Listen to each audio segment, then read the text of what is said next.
ब्रह्मसाचार अवतीर्ण झालासे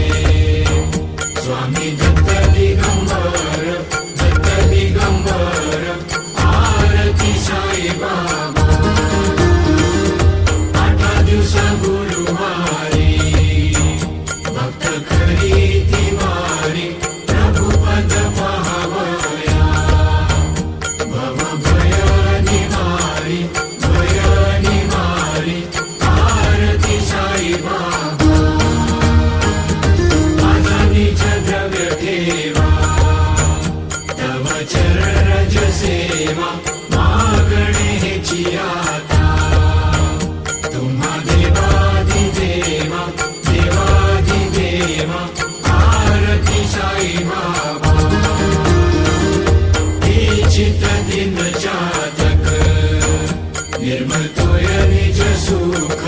पाजावे माधवा